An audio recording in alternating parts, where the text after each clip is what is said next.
తాకట్లో ఉన్న బంగారాన్ని విడిపించలేక వడ్డీల మీద వడ్డీలు కడుతూ ఇబ్బంది పడుతున్నారా? అయితే ఇప్పుడే సంప్రదించండి శివ గోల్డ్ కంపెనీ. మీ నమ్మకానికి మా హామీ శివ గోల్డ్ కంపెనీ.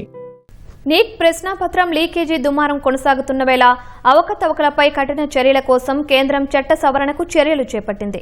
ఇప్పటికే కేబినెట్ ఆమోదించిన చట్ట సవరణ ముసాయిదా బిల్లును సోమవారం పార్లమెంటు ముందుకు తీసుకొచ్చేందుకు సిద్ధమైంది.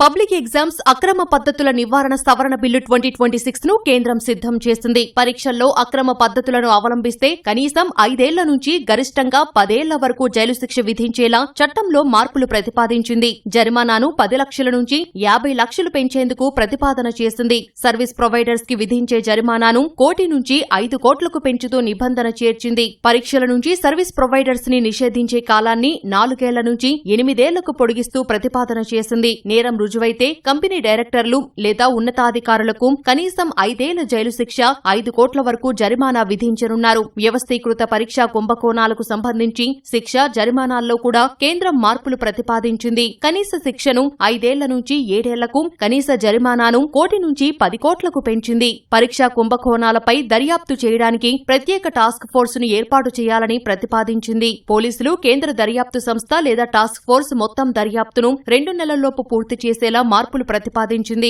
రోజువారీ విచారణలు జరపడానికి ప్రతి రాష్ట్రం, కేంద్రపాలిత ప్రాంతంలో ప్రత్యేక ఫాస్ట్ ట్రాక్ కోర్టులను ఏర్పాటు చేయనున్నట్లు బిల్లులో పేర్కొంది. ఛార్జిషీట్ దాఖలైన 3 నెలల్లోపు విచారణ ప్రక్రియను పూర్తి చేసేలా నిబంధన పెట్టింది. ప్రతిపాదిత సవరణ చట్టం అమలులోకి రాకముందే పెండింగ్ లో ఉన్న కేసులను కూడా ప్రత్యేక ఫాస్ట్ ట్రాక్ కోర్టులకు బదిలీ చేయాలని నిర్ణయం తీసుకుంది. ప్రత్యేక పబ్లిక్ ప్రాసిక్యూటర్లను నియమించే అధికారాన్ని రాష్ట్రాలు, కేంద్రపాలిత ప్రాంతాలకు కల్పించింది. ఫాస్ట్ ట్రాక్ కోర్టు తీర్పులపై దాఖలయ్యే అప్పీళ్లను హైకోర్టుకు చెందిన 2 న్యాయమూర్తుల డివిజన్ బెంచ్ విచారించాలని ప్రతిపాదించింది. వీలైనంత వరకు 3 నెలల్లోపు అప్పీళ్లపై నిర్ణయం తీసుకునేలా నిబంధన పెట్టింది. చట్ట సవరణ బిల్లును సోమవారం పార్లమెంటు ముందుకు తీసుకువచ్చే అవకాశముంది.